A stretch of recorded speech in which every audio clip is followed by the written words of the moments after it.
En marzo de este año, como cada año desde hace casi 7 décadas, tuvo lugar la sesión de la Comisión de Estupefacientes en Viena, que se conoce como CND. Viena es el centro de las Naciones Unidas para el tema de las drogas y su política. En este espacio, que es el CND, hay creo que 53 Estados miembros que se reúnen a examinar y a adoptar cada año una serie de decisiones y resoluciones que marcan la política mundial sobre la droga. Sin embargo, en esta ocasión hubo una gran sorpresa. Y es que a pesar de que durante las 7 décadas que tiene de vida esta comisión se habían logrado consensos, es más, se hablaba siempre del consenso de Viena, y que significaba que todas las resoluciones se habían tomado por consenso, pues en esta ocasión las cosas fueron distintas. Y el famoso consenso que siempre se conseguía, pues no se logró. Y se produjo una discusión planteando nuevos desafíos sobre nuevos escenarios en el tema de la política mundial sobre las drogas que no permitió el consenso. Y adivinen qué, pues uno de los países que participó en esta discusión y que ayudó para romper ese consenso y promover cambios en las políticas fue Colombia. Fueron 3 los protagonistas que plantearon la necesidad de cambiar la percepción y la aproximación al problema de las drogas en el mundo. El primero, el presidente Gustavo Petro. Se echó un discurso de esos que se echa siempre. Por Zoom, esta vez. Esta guerra contra las drogas ha fracasado principalmente por, 1, el aumento del consumo de fentanilo en Estados Unidos, que lleva ya más de 100,000 muertos al año. 2, 1 millón de asesinados en América Latina, siendo la región más violenta del mundo debido a la criminalización de las drogas. 3, decenas de millones de presos por toda la cadena del narcotráfico, incluido el campesinado que produce hoja de coca. 4, la destrucción de la democracia por la corrupción y por la toma armada de territorios por organizaciones criminales en América Latina. La salud de nuestras sociedades está en juego. El riesgo que plantea el uso y abuso de drogas ilícitas, tanto las naturales como las sintéticas, solo puede ser mitigado mediante una política de reducción de daños que privilegie un enfoque de salud pública. Colombia convoca a la membresía de la Comisión de Estupefacientes a poner el derecho a la salud en el centro de sus debates. El segundo en intervenir fue Luis Gilberto Murillo, el canciller encargado, quien habló en representación de cerca de 61 países que se habían unido en un frente común para pedir lo que hace rato debíamos haber pedido, un cambio en la política mundial de drogas. El número de personas afectadas por desórdenes de uso de drogas se ha disparado, alcanzando 39,5 millones, un aumento del 45% en los últimos 10 años. Los datos indican que los desórdenes de uso son problemas de salud multifactoriales que solo se pueden abordar de forma efectiva con un tratamiento inclusivo basado en los derechos y no discriminatorio, reducción del daño, atención sanitaria, protección social y rehabilitación en sistemas sanitarios que garanticen la no estigmatización. La tercera protagonista fue nuestra embajadora en Viena, Laura Gil. Escúchenla. Colombia está cansada de poner los muertos y cansada de perseguir a sus campesinos en esta guerra contra las drogas que fracasó. Este fracaso de la guerra contra las drogas no representa una deuda pendiente de Colombia. Encarna una deuda del régimen internacional de las drogas con el mundo. Estos 3 nombres, todos colombianos, fueron los protagonistas de este cambio que impulsó este cisma dentro de las Naciones Unidas en materia de drogas. Un cisma que hace mucho se estaba esperando. Porque si hay un consenso que ha ido calando en el mundo, es el de que la guerra contra las drogas, tal como se concibió en los últimos 30 años, ha sido un fracaso.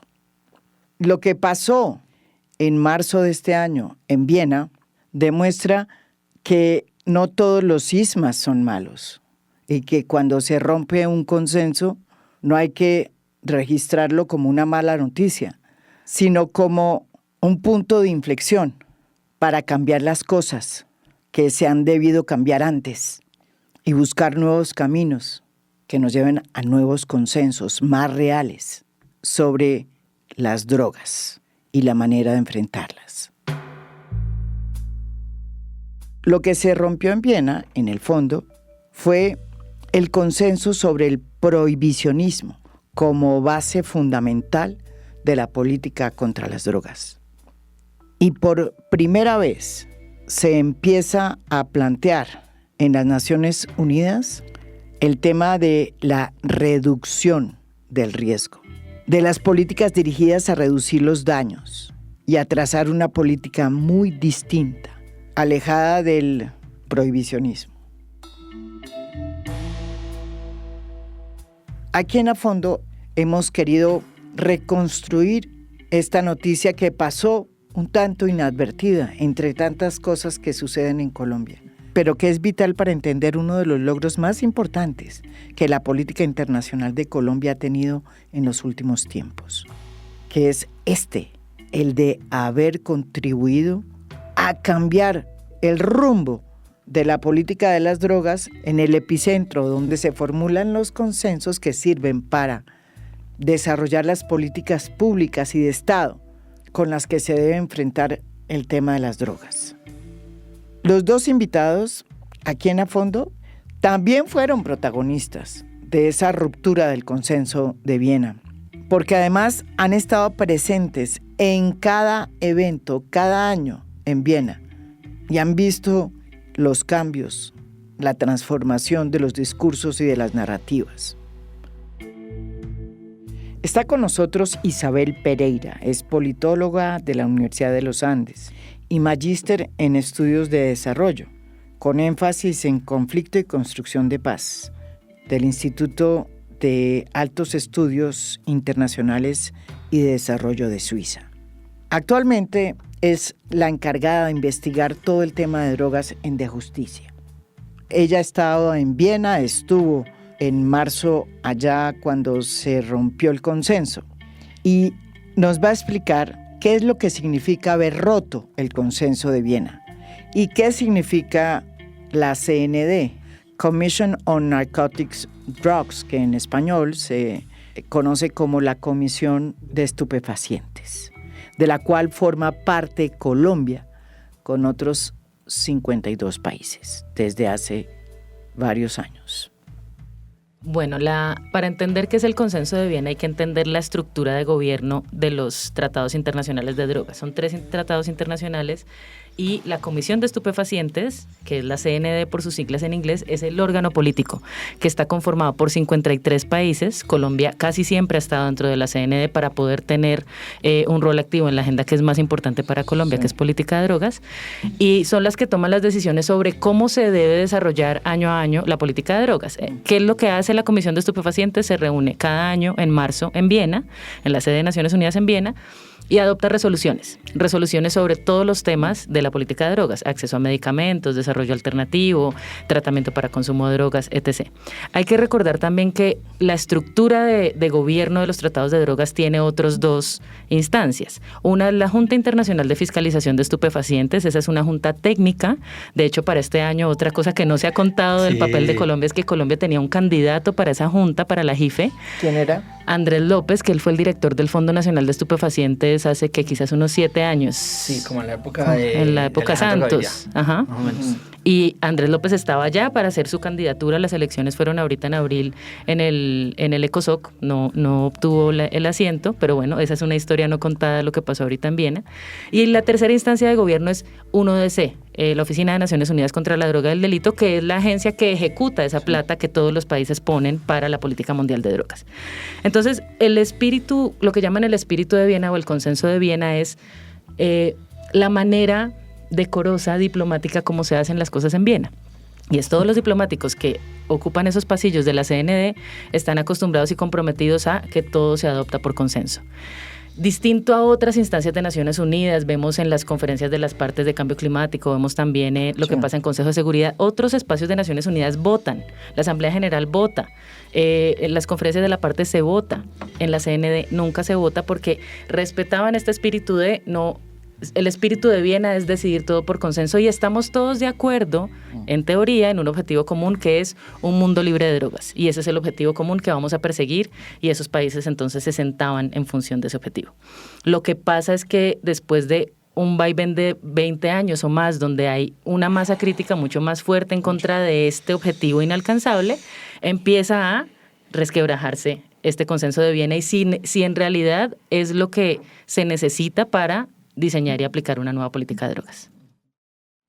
La realidad es que detrás de lo que pasó en Viena, en donde la gran protagonista fue Colombia, está un cambio profundo que se hizo en Colombia sobre la política de drogas, sobre lo que debe ser hoy la política de drogas. Por primera vez hay un documento en donde queda claro que se abandona el prohibicionismo y se inicia un camino distinto que tiene que ver con la reducción del riesgo y con una política de drogas que busca no prohibirlas, sino controlarlas, con el propósito de que la sociedad aprenda a convivir con ellas y a mirarlas de manera distinta. Quien más sabe de eso y quien ha venido trabajando por ese cambio de percepción y de política ha sido sin duda Julián Quintero, desde su ONG Échele Cabeza. Él también ha estado en Viena, estuvo en la reunión en donde se rompió el consenso para abrirse a una nueva política distinta, más acorde con las realidades. Él nos va a explicar cómo es que se rompió ese consenso y por qué. Yo creo que ahí lo que pasó, y justo para empatar con lo que dice Isabel, la reducción de riesgos y daños terminó siendo como la gota que rebosó el vaso, como la puntilla que abrió el roto por donde se va a desaguar todo este tanque del prohibicionismo de alguna manera. O sea, terminó siendo el pretexto mediante el cual se rompe ese consenso del que hablaba Isa. Entonces, por ejemplo, yendo a la filigrana, como siempre llegó una resolución que hablaba de reducción de daños. Y como siempre, entonces los chinos y los rusos se iban a parar a decir, eso no pasa. Y eso no pasa. Y eso no pasa, y empezaban a negociar entre todos hasta que quitaban la reducción del daño y así pasaban. Pero en esta ocasión, pues empezaron a decir esto, pasaron muchas cosas. Por ejemplo, quien propone la reducción de riesgo y daño es Estados Unidos. Estados Unidos vetó la reducción de riesgos y daños en el año 2019. 2009. La vetó. Ahora con el problema del fentanilo es lo que está usando y dijo, ya me toca. Entonces fue como, ok, yo voy a meter la resolución. Y eso también fue una jugada de ajedrecista, yo creo que de Laura, en la que ella dijo, no, si Colombia mete reducción de daños, nadie nos cree, pero si lo mete Estados Unidos es diferente. Y los rusos se pararon y dijeron, no pasa como siempre. Entonces, la presión de Estados Unidos, este grupo de 60 países más Colombia encabezando, porque se tiene que decir así, encabezando ese debate, dijeron, pues, entonces vámonos a votar. Y el chisme es que como hace 50 años no votaban, pues casi que se demoraron una hora. Porque había consenso. Porque había consenso, se demoraron. Porque no sabían ni siquiera cómo hacerlo. Ajá. Es un espacio que está tan acostumbrado a esa inercia que no saben ni cómo votar. Para que la gente entienda, desde que está creado, nunca había sido, sino por consenso, todo. O sea, no había votación, sino que era Mayoría. Exacto, y entonces... Todos de acuerdo. Entonces todos de acuerdo, entonces Rusia muy confiado que iba a pasar lo de siempre, y entonces los colombianos y combo llegó y les dijo, pues vamos a votar. Y cuando fueron a votar se demoraron dizque una hora revisando cómo votar, porque no lo hacían hace 50 años, y hay una escena que es bastante interesante, que la vimos muchos por internet, otros amigos allá, y era que cuando dicen vamos a votar, vamos a darnos una pausa, Laura se para y se le vienen como un imán un montón de hombres, además en este patriarcado del tema de las drogas, la rodean básicamente y le dicen, ¿qué hubo? ¿Cómo es pues? Y ahí es donde se negocian 38 votos a favor de la resolución. Fueron 38 a favor, abstenciones 6, ausentes 7, porque hay que recordar que en Viena no hay tanta misión diplomática, entonces hay países que son de la comisión pero nunca están, y 2 en contra, Rusia y China. O sea, Rusia llama al voto en un cálculo muy errado de pensar que iban a ganar y se quedaron absolutamente solos. Entonces vea que la reducción de daños termina siendo un pretexto para resquebrajar un modelo en la manera en cómo se toman las decisiones como en el mundo relacionados con el tema de drogas. Y de eso se desprenden un montón de cosas que de pronto no se han sabido mucho y que de pronto pudieron haber sido como más lo que acaba de decir Isabel. Por ejemplo, tuvimos un candidato a la JIFE, eso nunca lo supo y empezó a tomar mucha fuerza. Al final eran los mejores técnicos, candidatos, pero bueno, eso es muy político, no nos las podíamos ganar todas, eso pasó. El gobierno colombiano tenía que sostener la caña de la reducción del daño y se comprometió a organizar una red de países que apoyen la reducción del riesgo del daño, y tienen que empezar a cumplir con eso. Entonces yo creo que todo eso fue lo que vimos que pasó allá, que rompió como el modelo y que mucha gente está empezándose como a alinear en eso. Claro, ahora qué es lo que viene y qué es lo que tiene que empezar a hacer el país como para darse la vuelta ahí. En el 2016 hubo una gran conferencia sobre las drogas con el propósito de cambiar la política de drogas, o por lo menos reflexionar sobre cuáles eran los avances o los retrocesos en esa materia en las Naciones Unidas de Nueva York. Esa conferencia fue avalada y propuesta también por el entonces presidente Juan Manuel Santos, que fue el primer presidente realmente que quiso cambiar desde el poder la política de drogas. Aunque esta reunión no logró cambiar como tal la política de drogas, sí fue una oportunidad para abrir la primera puerta al cambio, como bien lo explica aquí Isabel Pereira de Justicia. Sigue pendiente reconocer que las medidas represivas han recaído de manera desequilibradas sobre los eslabones más débiles de la cadena del narcotráfico. Los pequeños cultivadores, las llamadas mulas y los consumidores llenan las prisiones alrededor del mundo. ¿Cómo le explico yo a un humilde campesino colombiano que va a ir a la cárcel por cultivar marihuana, cuando cualquiera de los estados de Colorado o en Washington, aquí en los Estados Unidos, cualquiera puede producirla, venderla y consumir esa marihuana libremente? No tiene sentido. Es que es difícil medir el éxito en diplomacia porque no es que uno pueda tener un claro éxito o un claro fracaso. Son cosas que se van ganando incrementalmente, por ejemplo, en lo que ellos llaman el lenguaje acordado. Uh-huh. Lo que se ganó con reducción de daños, es decir, ya reducción de daños es lenguaje acordado. Ya nadie en Viena puede decir que reducción de daños es un invento de la sociedad civil, que reducción de daños es una iniciativa comunitaria, ya es lenguaje acordado. Son pequeños triunfos. Lo que pasó en Nueva York, que lo impulsó México, Colombia y Guatemala en su momento desde 2012, era crear una sesión especial de la Asamblea General. Porque, ¿qué pasa? Volvemos un poco al inicio de decir, el tema de drogas tiene un monopolio en Naciones Unidas en Viena. Y esto lo que no permite es que el tema de drogas salga de la agenda de seguridad. Uh-huh. La agenda de derechos humanos y de salud está en Ginebra. La agenda de desarrollo y paz está en Nueva York. Pero Viena no se deja permear para nada de ninguna de las otras agencias. Entonces lo que se hizo en 2012 era decir, vamos a empezar a quitarle el centro de gravedad a la política de drogas y que el centro de gravedad no sea Viena y empezarlo a debilitar, y por eso entonces tener una sesión especial de la Asamblea General sobre drogas en Nueva York era inédito. Un poco lo que está pasando ahora es casi que al revés. ¿Qué pasó en esa? En esa lo que resultó fue un documento de resultados, del documento de resultados como un documento diplomático, donde ya se empezaba a tejer un poquito algo de referencia a reducción de daños, algo de referencia al lenguaje de derechos humanos, algo de poder decir que la política de drogas tiene efectos negativos. Eso decirlo en Viena es revolucionario, porque la gente no acepta que lo que están diseñando hace daño. O sea, 50 años atrás, en serio. Entonces, eso es lo que Ellos salió. siguen creyendo que esta política de prohibicionista... Que van regios, que van en camino, que van súper bien. Los y chinos que convencidos de que van a acabar con las drogas cuando son el mayor proveedor de drogas de síntesis del mundo, ¿no? Y penalizando Es que es todo y paradójicamente criminalizando perverso. todo y dicen que van súper bien en camino. Entonces, lo que se logró con 2016 era abrir esa ventana para que países que estuvieran haciendo las cosas distinto empezaran al menos a contar ese proceso distinto. Suiza, un país como Suiza que tiene el modelo de reducción de daños quizás el más progre del mundo, entonces Suiza empezó a tomar la batuta de ciertas agendas sobre reducción de daños y derechos humanos en Viena.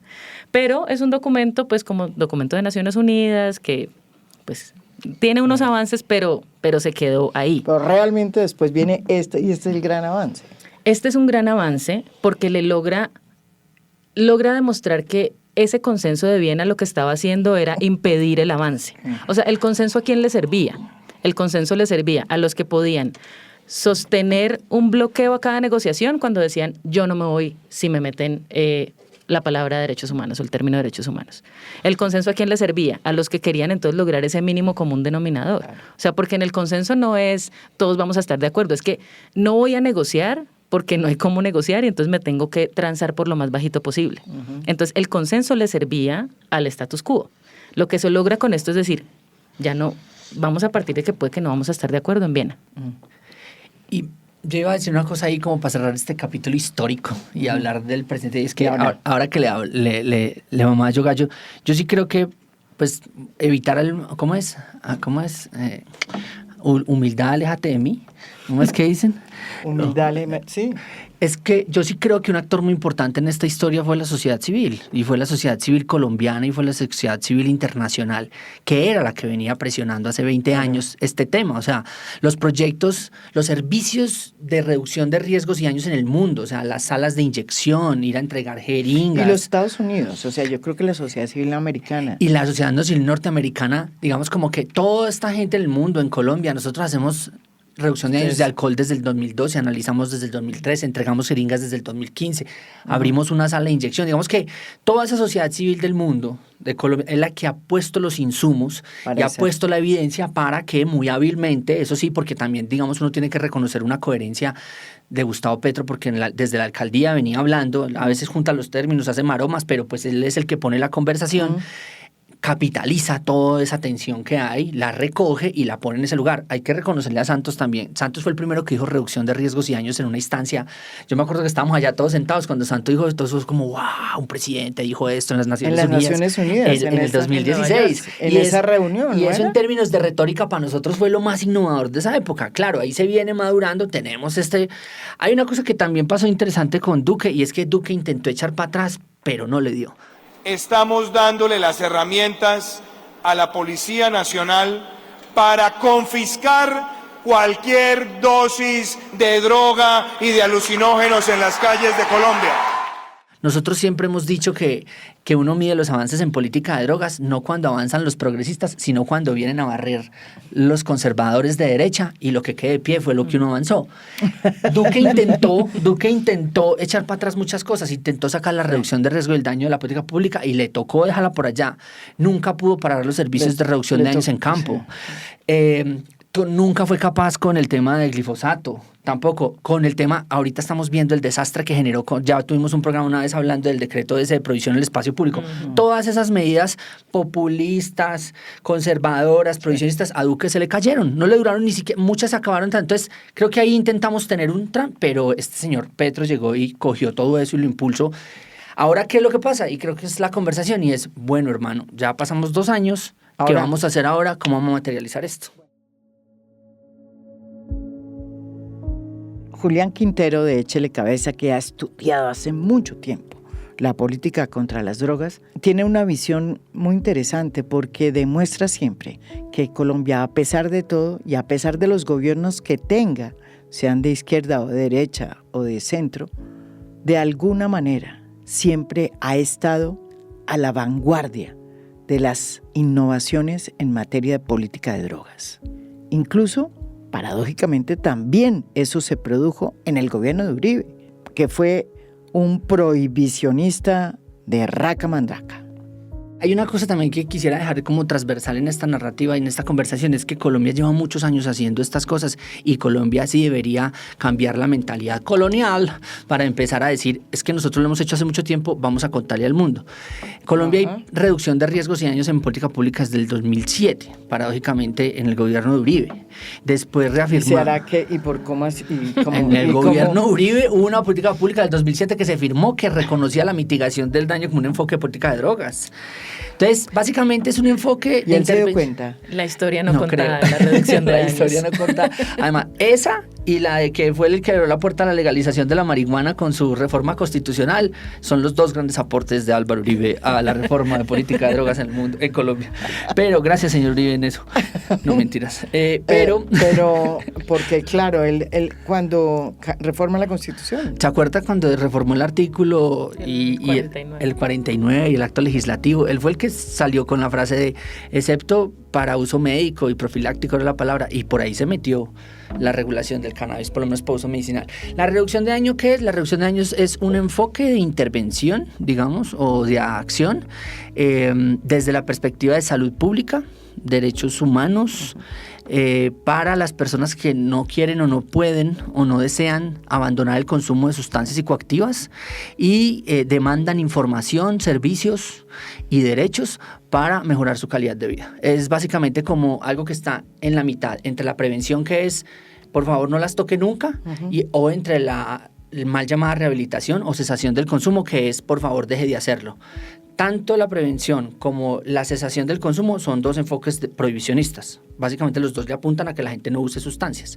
La reducción de riesgos de daño reconoce que es imposible un mundo sin drogas y que la gente va a querer usar sustancias o por placer o por necesidad o porque tiene una dependencia, y que lo que hay que hacer es mejorar su calidad de vida y de alguna manera como brindarle todas las posibilidades y garantías para que sea funcional en el consumo. Eso sería técnicamente un poco, ¿cierto? Y yo creo que hay como dos elementos de Colombia cómo se para en el mundo a contar esta historia y que no la cuenta mucho, y es una lástima porque lo que dice Julián, llevamos haciendo reducción de daños muchísimos años, pero las geografías del consumo de drogas en el mundo son de los países del norte, y entonces son los países del norte los que cuentan una historia de la reducción de daños y se niega un poco la historia de los países del sur que hacemos también reducción de daños. Y porque en Colombia se logra hacer en parte eso es porque tenemos la sentencia muy temprana de 1994 que despenaliza el consumo.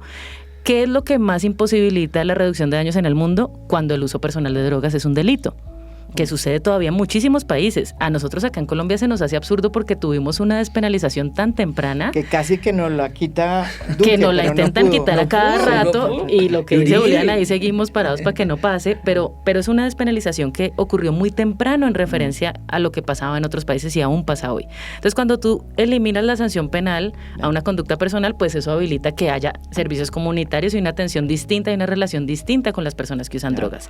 Y eso permitió que en Colombia evolucionara tanto como ha evolucionado la reducción de daños. Y además porque es una sentencia que está anclada en la libertad y la autonomía personal. ¿Y qué respeta la reducción de daños? La libertad y la autonomía personal.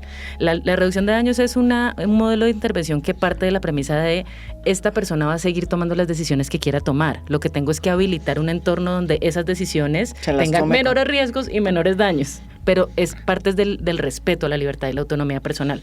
Y es desde ahí desde donde viene nuestro modelo de despenalización. Y creo que ahora, con todo lo que está pasando internacionalmente y lo que hizo Colombia en esta CND, es hora de que Colombia empiece a contar esa historia también.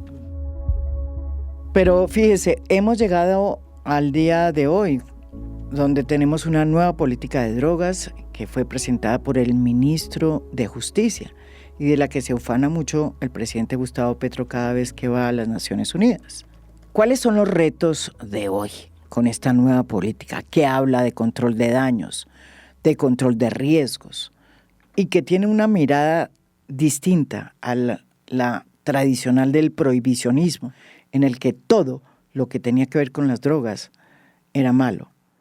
Ahorita, por ejemplo, el reto que tenemos, y es como la conversación y lo que decía, a mí me parece que hay una cosa y es, uno, reconocer ese esfuerzo histórico que Colombia ha hecho desde las bases. O sea, muchas veces las personas creen que porque lo más visible de la reducción del daño es analizar drogas, entonces a veces dicen, no, eso es para muchachos urbanos que escuchan música electrónica y qué tan. Y que van a Stereo Picnic. Y que van a Stereo Picnic y ya. Eso es uno de los puntos y eso es lo que a la prensa más le llama la atención y que entonces uno hace análisis de drogas, pero nadie cuenta lo que hacemos todos los días.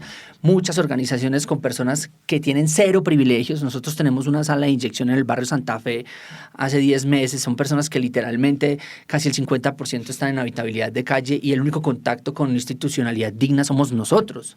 Y lo mismo estamos haciendo un proyecto, por ejemplo, en MeToo con consumo de pasta base y de alcohol y violencias basadas en género. Trabajamos en las cárceles. O sea, las organizaciones, por ejemplo, nuestros amigos colegas de RISE, que son organizaciones que están trabajando en los barrios duros y en las organizaciones, digamos, hay mucha gente que ha venido trabajando en la reducción del daño. Entonces creo que en este momento es, uno, que lo que han dicho y lo que han dicho los expertos al gobierno nacional que le solicita asesoría es, si usted quiere ser fuerte para reducción de daños afuera, tiene que fortalecer la reducción de daños en Colombia. Entonces hay mucha gente que viene hace muchos años trabajando con las uñas. Yo creo que nosotros, por lo menos en el Échele Cabeza, en 13 años de trabajo, creo que si el Estado nos ha financiado 1 año y medio o 2, es mucho.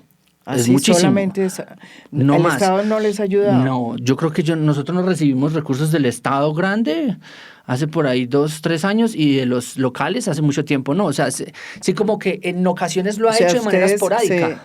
Se financian de aportes de cooperación internacional. Cooperación internacional. Por ejemplo, los programas de jeringas en Colombia, yo creo que un 90% están financiados por la cooperación y el Estado hasta ahorita. Entonces yo lo que creo es que el gobierno actual tiene la oportunidad de oro de decir, bueno, ya ustedes lograron poner el tema en la agenda, lograron superar la resistencia política, lograron tener las bases comunitarias. Ahora nosotros como Estado vamos a apoyar. Entonces creo que los primeros retos es que el gobierno nacional tiene que empezar no solamente a apoyar las organizaciones, sino que tiene que llevar esto a los territorios. O sea, esto tiene que llevarlos. Usted no se imagina el problema que tienen los jóvenes indígenas en la selva, que les están pagando con pasta base y con alcohol.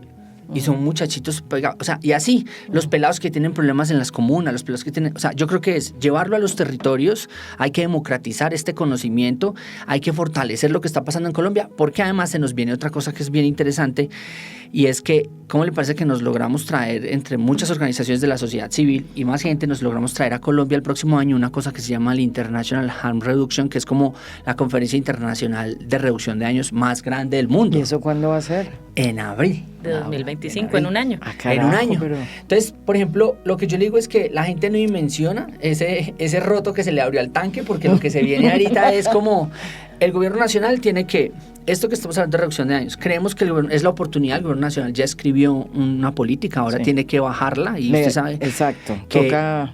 ¿cómo se llama? En política las buenas intenciones se miden con plata, entonces que saque plata para los territorios. No sabemos, es unas discusiones que hay sobre cómo es que se va a financiar esa reforma. Exacto. No, pero eso nos devuelve a por qué estas resoluciones son importantes. Hay unos momentos en los que la CND, inclusive a nosotros que vamos cada año, uno se pregunta si ese espacio sí vale la pena porque es un espacio súper hostil y súper seco, hasta que uno se acuerda que es que son las resoluciones que adopta la CND las que definen en qué 1DC se gasta la plata. Entonces, 1DC ha estado muy resistente a financiar reducción de daños en sus operaciones país. Es decir, 1DC tiene su sede en Viena, pero tiene oficinas regionales. ¿Y por qué? Pero ahora ya no le va... Exactamente. Ahora ya no puede oponerse porque es una resolución adoptada por los países miembros que son los que le dan órdenes a ellos de cómo es que tienen que desarrollar esa política. Ahí hay muchas disonancias porque tenemos, por ejemplo, Estados Unidos, que obviamente sigue teniendo un papel en cooperación internacional muy importante, pero a pesar de que la política doméstica de Estados Unidos sobre uso de drogas reconoce reducción de daños, a nivel de lo que donan a otros países, financian es prevención. Pero lo otro es que yo quiero que me explique que nosotros somos país donante. Es correcto. De ese fondo. Hay una agenda que está marcando la embajadora y que eso tiene que ser explotado mucho más y que se muestre mucho más. Es que Colombia viene siendo el principal donante de Naciones Unidas para Drogas y Delito, por lo menos desde los años 90. El primero es Estados Unidos, Unión Europea y tercero Colombia. No puede ser. O sea, un país del sur es donante de una de las agencias más grandes de Naciones Unidas. Pagamos la burocracia. Pero nosotros... Y no nos rinden cuentas. Yo creo que esa es otra historia no contada que toca escarbar. ¿Quién negoció eso? La verdad no sé. Pero lo que sí es que hoy en este momento 1DC tiene la oficina más grande del mundo está acá en Colombia, no en Afganistán, la oficina más grande de Naciones Unidas Drogas y Delito está en Colombia, tiene una presencia regional enorme y son los principales implementadores de todo lo que tiene que ver con PENIS, Acuerdo de Paz y un montón más de programas sobre prevención de uso de drogas, tratamiento, bueno. Entonces lo que está haciendo la misión en este momento es empezar a pedirle a rendir cuentas a UNODC allá en Viena. Claro. Ustedes están firmando convenios en Colombia y no están siendo transparentes con la manera como se ejecutan los recursos. Y Colombia es donante de esta agencia de Naciones Unidas. No somos un país beneficiario, somos un país donante. La operación de UNODC en Colombia sobrevive por nosotros. Claro. Y de aquí mandamos plata para sostener la burocracia en Viena. Y es que entonces, la cosa es compleja. Increíble. Y entonces si la orientación política está cambiando, entonces también nosotros definimos en qué se gasta la plata. A la pregunta de con qué se va a financiar la reducción de daños, ahora ya teniendo esa resolución, el panorama cambia bastante, porque ahora ya es mucho más fácil decirle a uno de ustedes que usted tiene que financiar reducción de daños en Colombia, ya no financia tratamiento, prevención o rehabilitación. Y hasta el sol de hoy nunca ha financiado reducción de daños. Ellos financian prevención, ellos financian tratamiento, capacitación en tratamiento. Además, una cosa que nos pasa ahí con Naciones Unidas contra la droga y el delito es que es un operador como cualquier otra ONG. Y los subcontratos. Que el Estado lo subcontrata, ellos cobran una comisión altísima, contratan también bajo sus criterios y lo por eso es que como son una agencia diplomática internacional y las cubren un montón de cosas. Tienen inmunidad diplomática, entonces ellos no tienen que rendir cuentas ni mostrar estados financieros ni... Entonces un poco lo que hizo la embajadora, que es muy valiente en términos políticos, es como decir, venga, díganos a ver, porque es que si yo le estoy dando la plata, ¿en qué se la está gastando? Por favor, cuénteme cómo lo está haciendo, pero no solamente eso, sino que mire que ahora hay reducción de daños, entonces necesitamos que usted sea más proclive a la reducción de riesgo de daño, porque históricamente, digamos, nuestra relación particular de échele cabeza a TS con Naciones Unidas es fatal, y es por eso, porque siempre nos negaron como enfoque, o nos han negado. Bueno, y entonces, hablando de todo lo que está pasando en Viena, de lo que sucedió en esta reunión, podemos decir que las cosas están cambiando para el futuro, que la próxima reunión en Viena va a ser muy distinta y que no va a haber un backlash. Significa que tenemos que seguir cambiando y que también va a haber un backlash. O sea, las dos cosas van a seguir ocurriendo de manera paralela. Rusia en su intervención justo después del voto, por ahí está como la transcripción y entonces decían que ellos no reconocían esta resolución, que era inválida, que bueno, un montón de cosas. Y va a haber un backlash muy fuerte de Rusia y de China. Backlash es un retroceso. Un retroceso, sí. Se llama... Una represalia. Entonces, lo que vamos a ver, nos vamos a reunir otra vez en la CND en marzo del otro año en Viena. Muy seguramente estos países anticambio van a presentar alguna resolución muy regresiva.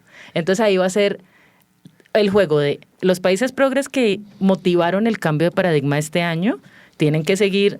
Suena un poco a cliché, pero tienen que seguir unidos y firmes para presentar resoluciones progresistas que sigan abriendo el campo y también oponerse a las resoluciones antiderechos que va a promover China y Rusia. Pero además Estados Unidos puede cambiar también pues mucho su posición claro, si gana no sabemos Donald ahí Trump. qué va a pasar. Pero lo cierto, eso es un poco, yo creo que fue la estrategia de Estados Unidos de decir, vamos a presentar esta resolución y vamos a meter reducción de daños porque no sabemos qué viene. Entonces... Y nos vamos a voto porque vamos a dejar esto asegurado, este mínimo asegurado por ahora, porque no sabemos qué va a venir después. El mundo está cambiando. No, es muy emocionante, sobre todo nosotros que tanto tiempo llevamos yendo allá, que uno va cada año y ven, no ven nada. Estaban desesperados porque siempre venían lo mismo. Siempre una repetición. Vea, con contarle una cosa, que nosotros íbamos cada año a Viena y todos, o sea, siempre nos hemos caracterizado los últimos años porque hay una cosa que llaman como side event, como eventos alternos, que es realmente donde está la sociedad civil dando línea y tal, y los de nosotros cada año han ido en mejor horario, han ido con mejor trance, nos llenan más salones porque ponemos conversaciones interesantes, complejas, tal. Y cada año que íbamos, el gobierno de Colombia nos daba una reunión. Nos decía, bueno, les vamos a dar una reunión a la sociedad civil en un salón chiquito para que se acaloren y ya. Este año, todos los berracos días nos llamaban, ¿qué hubo? Sociedad Civil Colombia, con gobierno ya, y nosotros, ¿dónde están? Corran. Y nos sentábamos con el gobierno de Colombia a decir, bueno, ¿cómo nos fue hoy a todos? O sea, trabajamos como de alguna manera en un equipo, claro, siempre intentando como bueno, es nuestra posición crítica, es ustedes, pero creo que nosotros nunca hemos tenido un voltaje tan duro allá como un país, o sea, sociedad civil y un gobierno trabajando juntos cuando tenemos diferencias, cuando a veces estamos cerca, eso estuvo bien emocionante esta vez. Además porque están pasando, o sea, esto de la votación pues fue lo más protagónico y fue como de telenovela, pero están pasando muchas más cosas.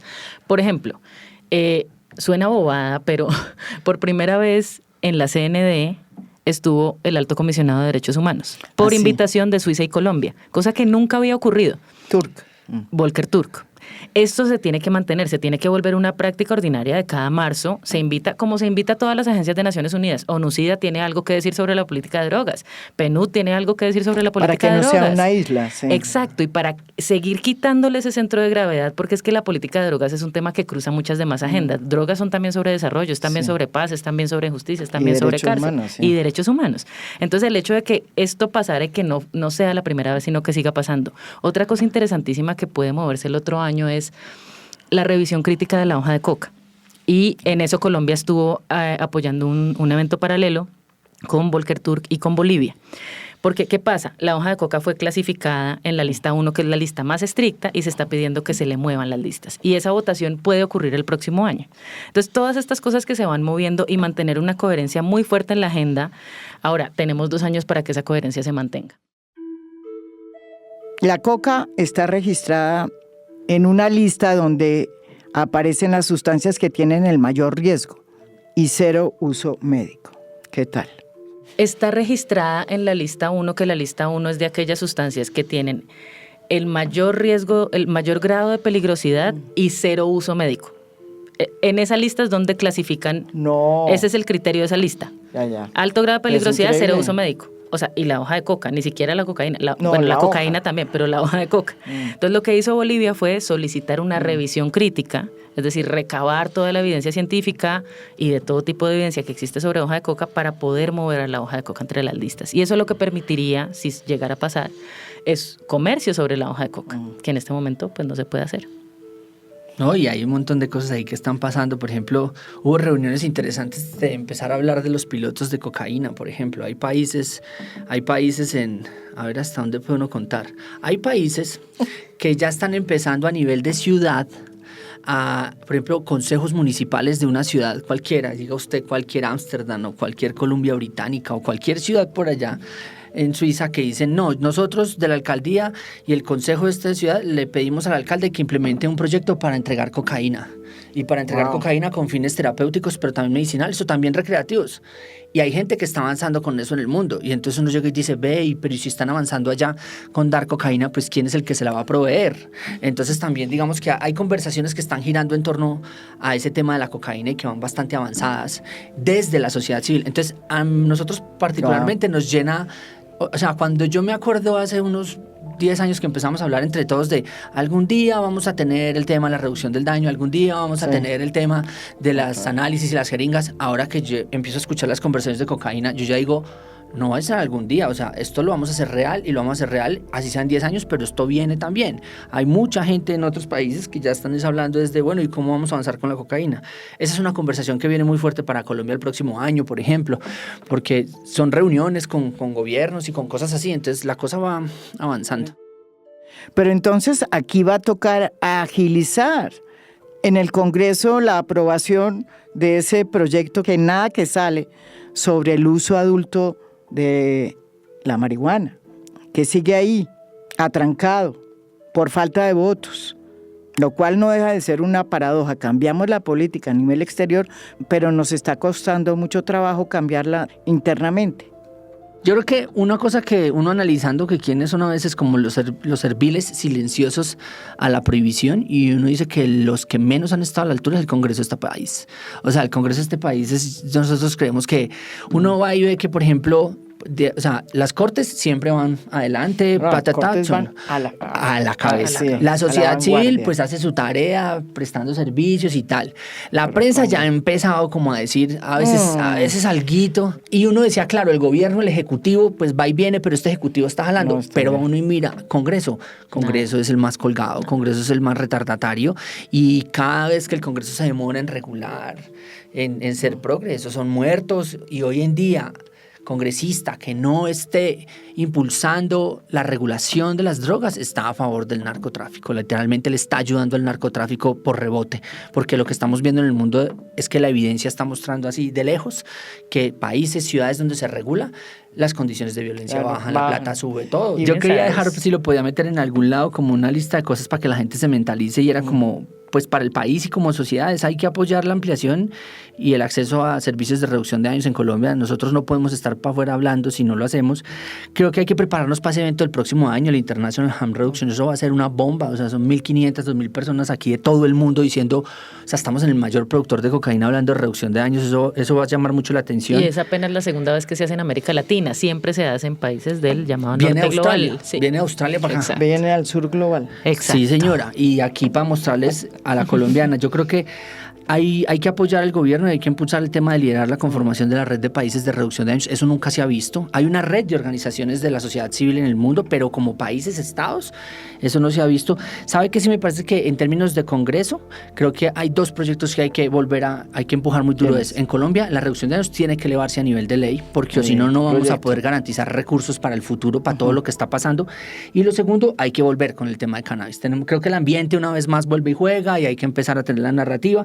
Y por último, yo creería que, pues como sin arrogancia, pero con mucho carácter, hay que empezarle a hablar al mundo como desde una mentalidad decolonial, descolonizados. Y nosotros fuimos el experimento del prohibicionismo. Los gringos vinieron aquí, experimentaron todo. Naciones Unidas vino acá a experimentar todo. Los europeos también, todo el mundo vino acá a experimentar todos los modelos prohibicionistas y fracasaron.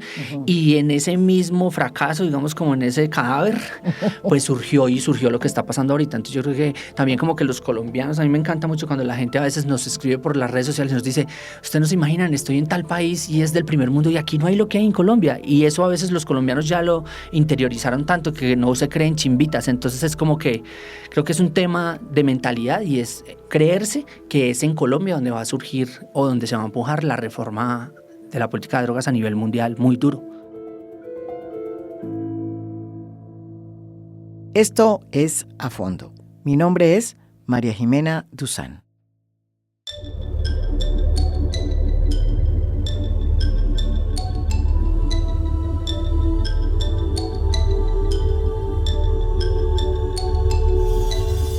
A Fondo es un podcast producido por Mafialand.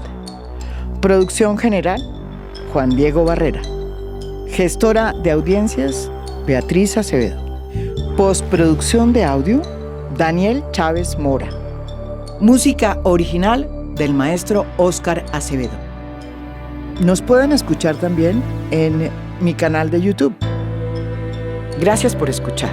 Soy María Jimena Duzán.